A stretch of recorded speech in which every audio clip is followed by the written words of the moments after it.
It's come to my attention that you guys want to see stuff like By this, I mean this type of content. I don't mean this specifically. But, so I had acquired a 2003 G35 sport package, so to speak.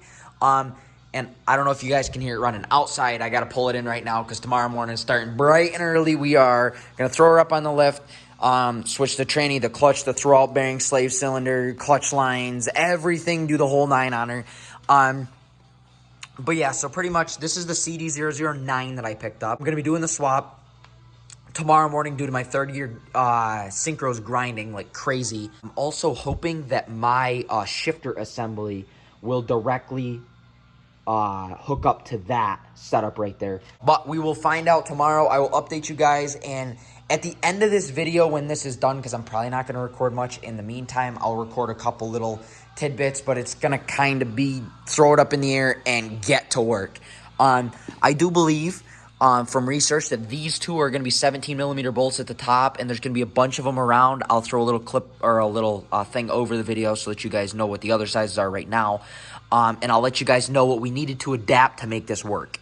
Now I'm going to throw her inside, give you guys the first look at her. She is absolutely disgusting right now because I brought it up in the rain on a car trailer. So, in all of her absolutely disgusting glory, here she is. 2003 G35. It's got aftermarket rays on it right now. I know you can't really see the Brembos very well, but it does have the Brembos. These rays have been plastied by somebody. It's disgusting. The car is also completely disgusting. I just washed it, and then I was like, that was pointless. I'm going to put it on the car trailer. So, here's a quick overview of the car. I'm not sure if this door is unlocked too, but here's the interior. It is the black interior, heated, of course. I can go over features and everything like that if you guys want. Like, there's cool little features like this where it pulls up for you. And on a car from 2003, that's pretty cool. It does have back seats. They're not really that well of back seats when you flip this back. The seat does, in fact, move back. Just cool little stuff like that. I'll pop the hood for you guys real quick. The car is currently on teen coilovers. The AC does currently not work. I got to fix that. Both of the low beam HID bulbs are out, so I also have to fix that. The windshield washer fluid does not spray. The pump works. The lines are fine. I think that it's something clogged down here because it does not spray out of the reservoir. When I figure that out, I'll also send that to you guys. To be honest, like, it's in really decent shape for being a northern car. It does have, I guess, the sport front bumper that was optioned on these. I got the carbon fiber mirror skins also as well, but that wasn't my doing. That was the last guy's doing. I mean, they kind of look hacked if you look at them like this, so every time I drive it, I kind of want to take them off. But, I mean, from third-person point of view, they really don't look terrible, I guess. For this, I'd like to throw a little checklist of stuff that I'd like to do up here. Obviously not all in this video, but I want to fix the AC, the headlights, the driver's seat is ripped. Driver's front and rear and passenger front brakes are all squeaking. I might have to take the tint off. I'm not going to take the tint off, but I might have to. I'd like to do a new front lip on the car because it's already low. It's on teen coilovers. I got wheel spacers for it. The fenders were repaired back here. They actually weren't repaired terribly. Like, you'd think that they were disgusting, just a spray foam job, but they really weren't. But they are in primer right now, so I got to color match this and have it, well, paint it. I want to do the GTR taillight styles. I want to do quad tip exhaust. I want to debadge the Infinity and possibly the G35. I want to leave the Infinity logo because, I don't know, I don't like a completely debadged trunk on these cars. It's really not bad. Obviously, it's disgusting right now. I mean, hold on, let me turn on the flash. But, I mean, besides it being disgustingly dirty right now because of the car trailer, it's really not bad underneath.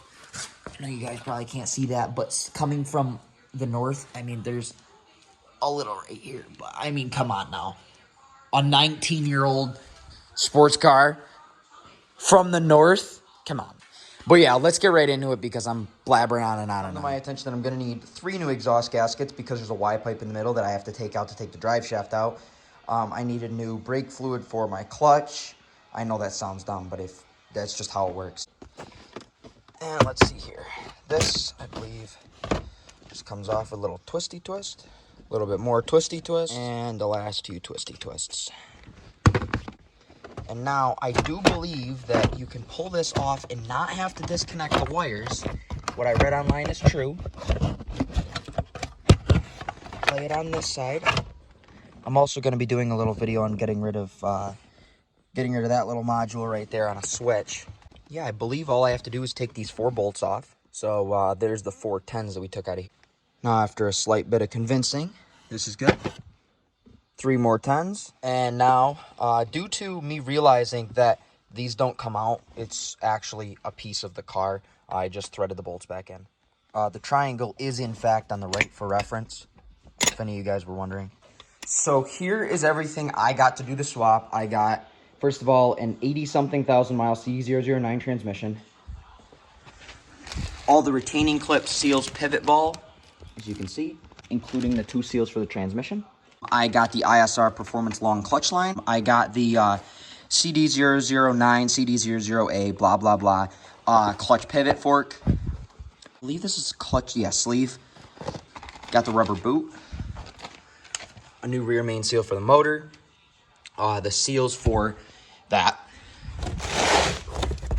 And of course, 4 quarts because you need 3.13 quarts of 75/85 Nissan manual transmission fluid. And a new slave cylinder. My master cylinder is great, so obviously I'm not going to replace that. But my slave cylinder, I just figured I'd do it because it's going to be off.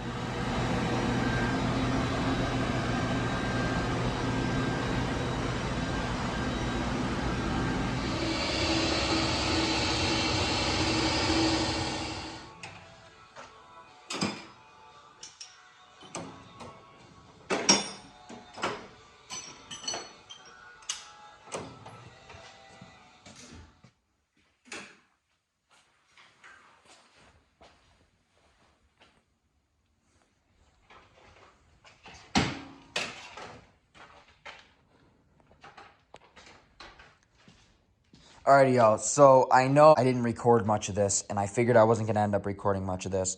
So pretty much what happened is we took this transmission out of the car. As you can see, cd001, and there should be an engraving somewhere in here that says the same. When out, I left the old clutch fork and this one, and I got the newer upgraded one for the newer style. As for the rest of the car, pretty much all we had to do was switch over the wiring. As you guys can see, wiring that came on the 009 that I picked up was literally cut. That and the slave cylinder because I bought all new. And when we took it apart, the clutch was new. It was a Z1 XCD high performance 6-putt clutch with the new rear, well, seemingly new rear main seal, completely dry. So I didn't replace that. I do have that in there, and I also have another clutch in there. But back together she goes. I got to throw it back together. Currently, it's like 11:05 at night, and I got to be up at 5 in the morning tomorrow, so I got to hurry with this. But, yeah. As for these bolts, I don't know if you guys wanted a little idea on how to do this. Pretty much what we did is we went underneath the car. We took the Y pipe off. We took the drive shaft out. And then there is, I believe, 8 17 millimeters on here, and then there's 2 either 12 or 14s that go backwards, and 1 17 that also goes backwards on this side that's up by your starter that we didn't see at first, but luckily we caught it before we went trying to yank the motor out, or yank the tranny out rather. So that's everything that you really need to take this out, besides we did need to put a little space between the engine and the cradle, so we used a piece of wood, an engine jack, and we also used, obviously, a transmission jack for this that you guys can see over there. And besides that, it was a pretty smooth job. Honestly, it was definitely, I'd say, 8 or 9 hours worth of work being tedious and everything, and now I just got to throw this back in. So on the inside here, we just have this little plate. I got to tighten this one down. That comes with 3 10s on it. I got to put 1 boot on, and then put that plate on there with that boot. Put the 4 10s in here, and then the little grommet, the other thing, and then the shifter goes back on, and with this, and then we're good to go. Got those 4 on, got both of the boots on, everything's looking good. Oh, there is an arrow that points to the front on that one, but right now we're just snaking this through. Just gotta make sure all this stuff lines up back here. This should, if I lift this up a little bit, this should maybe do it one-handed. Not gonna happen one-handed. Wait, yeah. All 3, 1, 2, 3, good to go. And this shifter's a little messed up. I'm gonna throw it on, obviously, just to drive it in and outside. And as soon as it's registered, I'm going to run it down the road and test out the new tranny. Alrighty, y'all. So that concludes this video on the G. If I can find all of my receipts to everything, I will put every single thing that I ordered either on the screen here so that you can see what you'll need, or link below. Pretty much the main things that you're going to need are the different clutch pivot fork because the newer one's stronger, the pivot ball because the newer one's better, and I believe it's also a little shorter. I needed to make a little spacer for the shifter mount, but I don't know if you guys will need to worry about that. It could have just been my transmission specifically. A couple things I didn't use were obviously the one retainer clip because I did not put the new clutch in, or whatever the clip was here. I didn't use the line yet because I didn't need the slave cylinder. So when it comes time to put a slave cylinder in the car, I'm going to use the line. But besides that, it was a pretty straightforward swap. Would I recommend doing it just to do it? If you got the money, go for it. But if you got a couple grand to dump on a car randomly, you probably got a nicer car than an 18, 19, 20-year-old sports car. But to each their own. Do I recommend it? Time will tell. But yeah, so thank you guys for watching. I'll hopefully put a list of everything I use down below and everything else. And I'll get you guys a driving video next video. It's just extremely late right now. I am beat. I just want to throw this video together and go to bed. So thank you guys for watching. I'll catch you guys in the next one. I'm going to be doing a drift switch mod next video. So thanks for watching.